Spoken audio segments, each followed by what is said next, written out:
사사 기드온이 하나님의 은혜로 큰 승리를 거두고 그렇게 하나님께 영광을 돌렸죠.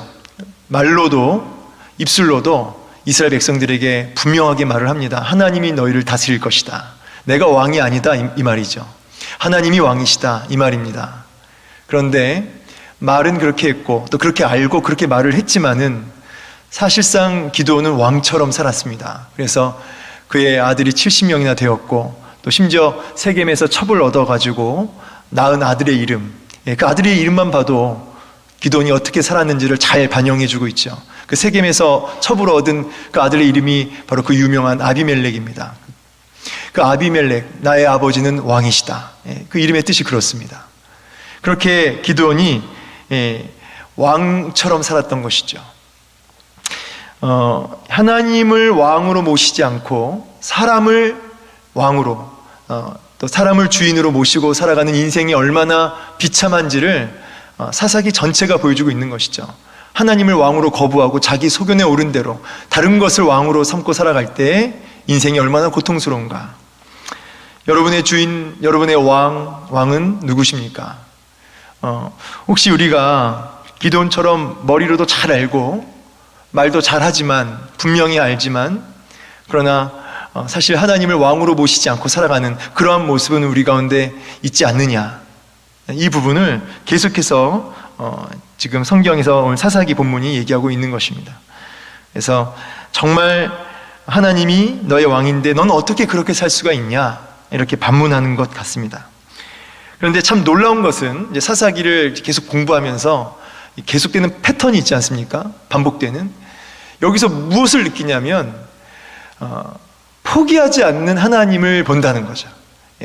때리시고 징계하시고 다시 사사를 보내시고 이런 모습들을 통해서 참 답답한 이스라엘 백성들의 모습과 동시에 참 소망 없는 인간의 모습과 대비되는 포기하지 않는 너무나 신실하신 하나님의 열심, 언약에 신실하시고 그렇죠? 포기하지 않는 아버지 하나님의 그 열심과 그 사랑이 진하게 녹아져 있다는 것이죠. 참 소망이 되는 것입니다. 참 답답한 그 인생들의 모습과 또 끊임없이 포기하지 않는 하나님의 열심과 그 사랑이 대비되면서 하나님에게만 소망이 있구나. 이 부분을 이제 깨닫게 되는 것이죠. 이런 부분을 이제 성경 여기저기서 확인하게 되는데 우리가 읽었던 이제 본문 바로 위에도요. 우리 9장 56절, 57절 마지막에도 보면 56절 하반절에도 하나님이 이같이 갚으셨고 또 57절에도 그들의 머리에 갚으셨으니 갚으셨고 갚으셨으니 이런 구절들도 하나님이 그냥 내버려 두지 않았다는 뜻이죠. 그리고 오늘 10장 1절에도 뒤를 이어서 아비멜렉이 뒤를 이어서 그러니까 하나님이 가만히 있지 않으시고 끊임없이 개입하셔서 애를 쓰셔서 고쳐내시는 그래서 이스라엘 가운데 거하시고 그들의 진정 왕으로 그렇게 이스라엘 백성들을 하나님의 친백성으로 만들어 가시는 열심을 보게 된다는 것이죠. 이러한 단어들이 그렇습니다. 자, 그런데 우리 11절과 2절의 말씀 그 이제 돌라를 이제 확인할 텐데요. 돌라의 모습 우리가 읽었으니까 이 돌라가 나옵니다. 이 참 재밌는 것은 이 돌라가 어떤 사역을 했는지 또 그가 어떻게 이스라엘 백성을 구원했는지에 대한 내용은 안 나와 있어요. 다만 그가 이제 우리가 읽었으니까요. 이사갈 사람이다. 근데 사역은 어디서 했냐면 에브라임 쪽에서 사역을 했습니다. 그러니까 이사갈인데 본인 지파에 있지 않고 에브라임 쪽에서 사역을 쭉 하다가 23년 동안 또 에브라임 쪽에서 죽었습니다. 이제 아마도 이제 학자들마다 생각이 좀 분분하지만 경제적인 이유 때문에 아무래도 에브라임이 좀 풍요롭고 하니까 이제 그쪽에서 어떤 이 돈 때문에 그렇게 한 게 아니냐. 이게 부정적으로 보는 사람도 있고 여러 가지 의견이 있지만 분명한 것은 어쨌든 그가 1절 하반절에 구원하니라. 구원하니라.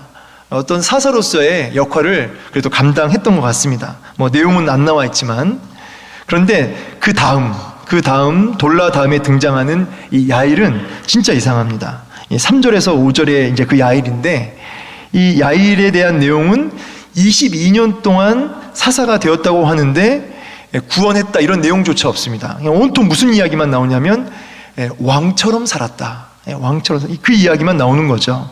기드온보다는 작지만 이제 30명의 아들, 그리고 이제 나귀가 30. 당시 이제 나귀는 굉장히 중요한 그 교통수단이고 이동수단이죠.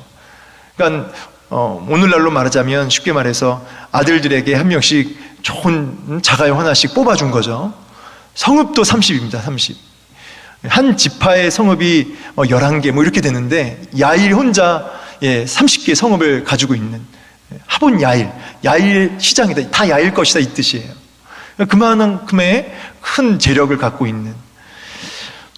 그리고 이제 아마도 여기 3절에 보면은 길앗 사람 야일이 일어나서 할 때 이 일어나서가 능동태거든요.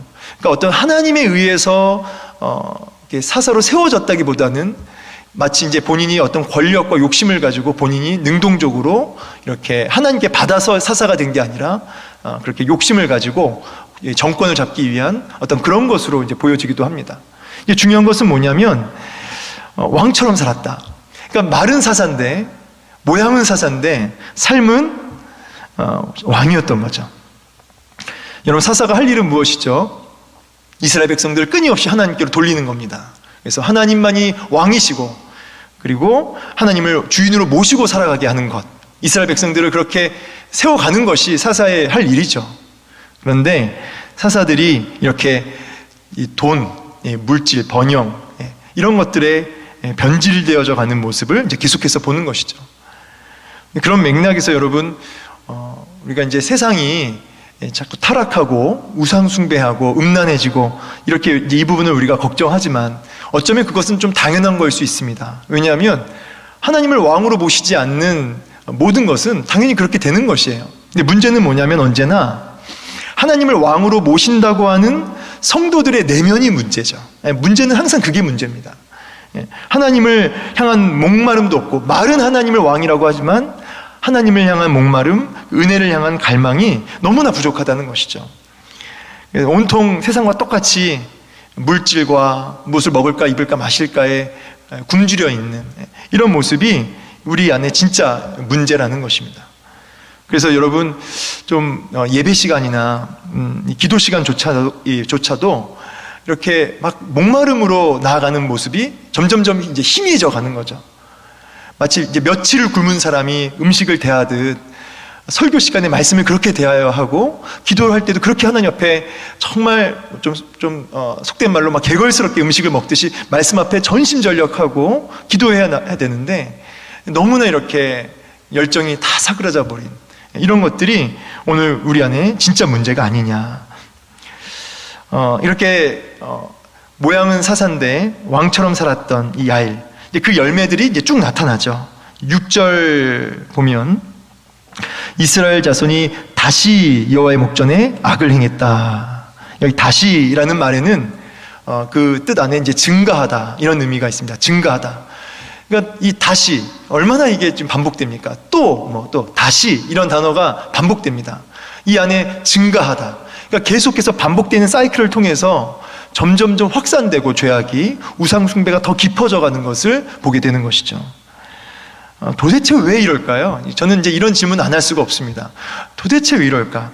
이렇게 이제 아무리 모자라도요, 이게 반복적으로 죄를 범하고 하나님이 때리시고 맞아서 회개하고 또 사사 보내시고 이러면은 이제 하지 말아야 된다는 것을 느끼지 않습니까?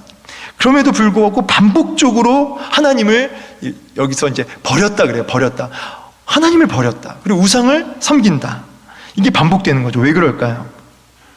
일단은 주위 환경이, 사방이 다 우상 숭배를 하고 있습니다. 모든 환경이 그래요. 마치 우리가 우상 숭배하는 세상 속에 살고 있는 것처럼 모두가 그렇게 살아갑니다. 자연스러운 거죠. 그것이 거기에 편승해 가는 것이 마음이 편한 거죠. 그리고 또는 이제 우상 숭배가 주는 매력이죠. 우상 숭배 자체가 번영과 어떤 풍요를 안겨다 주고 거기에 쾌락까지 있으니까 그 자체가 또 매력이 있고, 또 가장 근본적으로는 우리 내면에 그 죄성들이 그것을 너무나 즐거워하는 거, 좋아하는 것이죠. 우상들을. 그래서 틈만 나면 하나님을 버리고 우상에게로 달려가는 것입니다. 그래서 그렇게 혼나고도, 그렇게 징계를 받고도 다시 우상을 향해 달려가는 겁니다. 하나님 버리고. 그러니까 알아요, 사실은. 너무나 잘 압니다, 이스라엘 백성들도. 근데도 다시 우상으로 달려가는 것이죠. 오늘 본문에서도 이제 하나님께서 다시 범죄한 이스라엘 백성들에게 이제 다시 징계의 막대기를 드시죠. 하나님도 다시 막대기를 대세요. 7절, 8절 보면 이제 블레셋, 암몬 이렇게 들어가지고 18년 동안 고통하게 하십니다. 그래서 9절 하반절에 이스라엘의 곤고가 심했다 이렇게 나오죠. 그제서야 또 이제 이스라엘 백성들이 뭐라고 하죠? 또 반복된 사이클이지만 이제 10절 그리고 또 15절에 보면은 얘기합니다. 이스라엘 자손이 10절에 여호와께 부르짖어 이르되 우리가 우리 하나님을 버리고 바알들을 섬김으로 주께 범죄했습니다. 또 15절에도 우리 이스라엘 자손 여호와께 여쭈되 우리가 범죄하였사오니.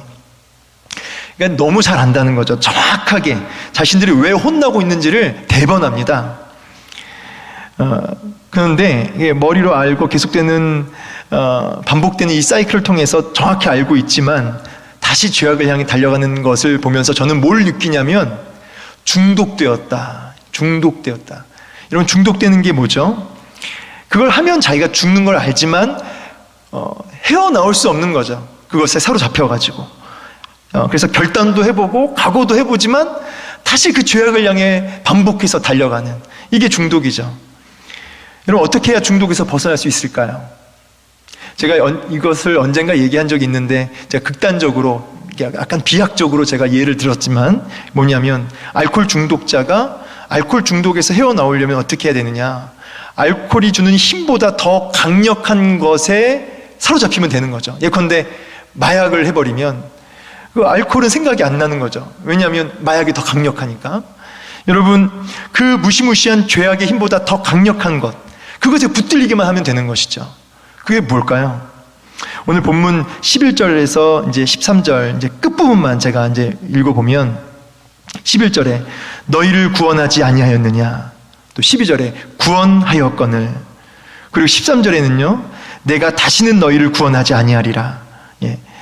그러니까 하나님 말씀이 이런 거죠. 내가 너희 고통을 돌아보고 끊임없이 너희를 구원했는데 어떻게 이렇게 계속해서 나를 배반하며 나를 버리며 그렇게 배신하느냐.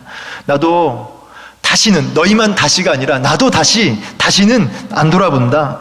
이런 하나님이 이런 참 섭섭한 마음이 이렇게 느껴지는 거죠.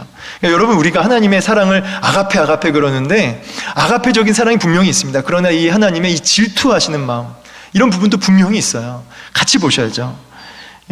너 자꾸 하나님 섭섭합니다 그러는데, 너희들 하나님 원망하고 때로는 섭섭하다 그러는데 뭐 실망이다 이런 소리 하는데 나야말로 진짜 섭섭하다. 너희들 내가 너를 어떻게 구원했냐, 내가 너희를 어떻게 여기까지 오기까지 어떻게 너를 이끌었냐, 근데 나를 끝까지 신뢰하지 못하고 또 버리고 우상에게 달려가고 어떻게 그럴 수 있냐. 이제 이런 하나님의 그런 섭섭한 마음이 여러분 느껴진다는 것이에요. 오늘 본문에서 결정적으로 우리에게 하시고자 하시는 말씀이 뭐냐면 이제 16절이죠. 이게 반전인데, 자기 가운데서 이방 신들을 제하여 버리고 여호와를 섬김에, 여기 보십시오. 여호와께서 이스라엘의 곤고로 말미암아 마음에 근심하시니라. 이제 이겁니다. 이거 이스라엘 향해서 하나님 아버지의 마음이 근심하셨다. 근심했다, 이 말이 견디지 못했다 이 뜻입니다. 그러니까 화가 날 정도로 답답하고 대책 없고 소망 없는 백성들을 향해서 포기할 수 없는 언약에 신실하신 하나님 아버지의 마음, 이 마음을 보라는 거예요. 이 마음에 중독되면, 다시 말해 이 마음에 사로잡히면 우리가 이 죄악의 중독에서 벗어날 수 있는 것이죠. 그래서 고린도후서 5장 14절 말씀에 그리스도의 사랑이 우리를 강권하시도다. 그리스도의 사랑이 우리를 사로잡습니다. 이렇게 다른 번역본에는 그리스도의 사랑이 우리를 사로잡습니다. 말씀 마무리하겠습니다. 여러분, 우리가 온라인의 발달로 설교 홍수 속에 살고 있습니다. 언제든지 그리고 얼마든지 우리는 말씀을 듣고 배울 수 있습니다. 이제 문제는 우리가 많이 듣고 그래서 많이 알고 말도 그럴듯하게 하지만은 정말 하나님 마음을 아프게 하는, 근심케 하는 우상 숭배와 죄악을 향해 또다시 달려가는 그런 모습이 우리 안에 있지 않느냐 이것입니다. 오늘 이 새벽에 대안은 무엇입니까? 대안은 죄악과 음란에 중독된 우리의 마음이 이제 하나님의 마음, 이스라엘의 권고로 말미암아 마음에 근심하시니라, 이 불붙는 하나님의 마음, 이 마음에 우리의 마음이 사로잡히는 것입니다. 그것이 유일한 대안이죠. 그러므로 도전합니다. 여러분, 설교 아까도 얘기했지만 많은 설교보다 여러분 단 한 번의 설교를 듣더라도, 단 한 번의 기도를 하더라도, 단 한 번의 예배를 드리더라도 정말 며칠 굶은 사람처럼 그렇게 개걸스럽게 정말 전심전력으로 말씀 앞에 이렇게 힘을 다하고 온 열정을 다하고 기도에 마음을 다할 때 강권하신 하나님의 사랑에 그야말로 중독되는, 사로잡히는 은혜를 경험하게 되실 줄로 믿습니다.